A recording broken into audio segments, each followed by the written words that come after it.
প্রিয় দর্শক, আসসালামু আলাইকুম রহমতুল্লাহ। আজ আমরা জানতে পারবো শবে কদরের নামাজ, নিয়ম ও দোয়া সম্পর্কে ইনশাআল্লাহ। রমজান মাসের শেষ দশক অর্থাৎ 21, 23, 25, 27, 29 এ রাত্রগুলোকে শবে কদরের সম্ভাব্য রাত হিসেবে গণ্য করা হয়েছে। তবে শবে কদরের সবচেয়ে গুরুত্বপূর্ণ দিন 27শে রমাদান নির্ধারণ করা হয়েছে। তবে যে কোনো বিজুর সংখ্যায় এই শবে কদর হয়ে যেতে পারে, তবে তালাশ করার চেষ্টা আমাদের করতে হবে। আজ আমরা জানতে পারবো প্রিয় দর্শক মণ্ডলী, শবে কদরের নামাজ কিভাবে আমরা পড়ব, নিয়ত কিভাবে করতে হয় এবং এই নামাজ কত রাকাত পড়তে হয়, কোন সূরা দিয়ে পড়তে হয়, শবে কদরের নামাজ আমরা আদায় কিভাবে করব, শবে কদরের আসল ফজিলত সম্পর্কে আজকে আমরা জানতে পারবো প্রিয় দর্শক মণ্ডলী। তাই ভিডিওটা না টেনে শেষ পর্যন্ত দেখতে থাকুন। শবে কদর এটি একটি ফার্সি শব্দ, এর মানে হচ্ছে রাত্রি, আর আরবি ভাষায় এটাকে লাইলাতুল কদর বলা হয়। সব মানে হচ্ছে রাত, আর কদর মানে হচ্ছে মর্যাদা, সম্মান, ভাগ্য ইত্যাদি। এই রাত্রটি মুসলিম ভাই বোনদের জন্য অত্যন্ত গুরুত্বপূর্ণ একটি রাত, যেটা ইবাদতের জন্য আল্লাহ তাআলা পবিত্র কোরআন ও হাদিসের মধ্যে এর ফজিলত উল্লেখ করেছেন, যেটা হাজার মাসের চাইতেও শ্রেষ্ঠ রজনী। এই রাতে আমাদের বেশি বেশি ইবাদত করা, জিকির করা, নামাজ পড়া উচিত। এ রাতে আল্লাহ তাআলার রহমত এবং নিয়ামত বর্ষিত হয় বান্দাদের উপর। অসংখ্য রহমত নিয়ামত বর্ষণ হয় বান্দার উপর। শবে কদরের নামাজ আদায় করার নিয়ম হচ্ছে, এই নামাজটি নফল একটি নামাজ, আর প্রত্যেক 2 রাকাত করে আমরা যত রাকাত চাই আদায় করতে পারি, এবং এই রাকাতগুলোতে সূরা ফাতিহার পর যে কোনো সূরা আমরা পড়তে পারি।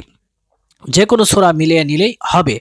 তবে সূরা ফাতিহার পর সূরা ইখলাস, সূরাতুল কদর, আয়াতুল কুরসি, সূরা তাকাসুর সহ আরও ইত্যাদি ফজিলতপূর্ণ সূরাগুলো পড়াই সবচেয়ে ভালো হবে। প্রিয় দিনী ভাই ও বোনেরা, আমরা এখন জানতে পারবো এই শবে বরাত সম্পর্কে নবীজি সাল্লাল্লাহু আলাইহি ওয়াসাল্লামের কি বাণী রয়েছে।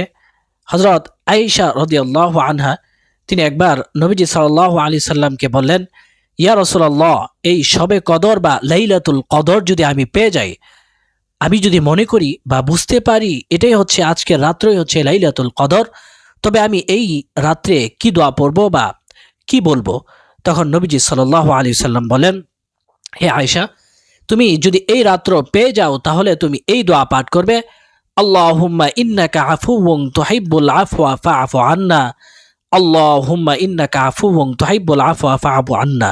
প্রিয় দর্শক মণ্ডলী, এই দোয়া ছাড়াও আরও পবিত্র হাদিস শরীফের মাঝে যে সমস্ত দোয়া রয়েছে, যেমন রব্বানা ফাগফির লানা যুনুবানা ওয়াকাফির আন্না সাইয়্যাতিনা ওয়া তাওয়াফানা মাল আবরার, রব্বানা যালামনা আনফুসানা ওয়া ইল্লাম তাগফির লানা ওয়া তারহামনা লানাকুনান্না মিনাল খাসিরিন, রব্বানা আতিনা ফিদ দুনিয়া হাসানা ওয়া ফিল আখিরাতি হাসানা ওয়া কিনা আযাবান নার। এই সমস্ত যেই হাদিসগুলোর মাঝে, এই সমস্ত যেই দোয়াগুলো পবিত্র হাদিসের মাঝে উল্লেখ হয়েছে এবং নবীরা পাঠ করেছে, কোরআন ও হাদিসের এই দোয়াগুলো আমরা কদরের রাত্রে পড়তে পারি। তবে সবচেয়ে যেই দোয়াটা আপনারা বেশি বেশি পড়বেন সেটা হচ্ছে নবীজির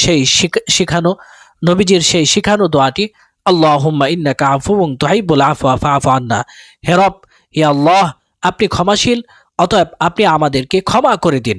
এই দোয়ার অর্থ হচ্ছে এটি। আল্লাহ তাআলা আমাদেরকে এই কদরের রাত্রে বেশি বেশি ইবাদত, নামাজ, আমল, জিকির, তেলাওয়াত এবং ইত্যাদি ভালো কাজ করা এবং নেক আমল করা এবং বেশি বেশি দান সদকা করার তৌফিক দান করুন, এবং রমজানের যে পরিপূর্ণ হক আমরা যেন এই রমজানে সেটা আদায় করতে পারি।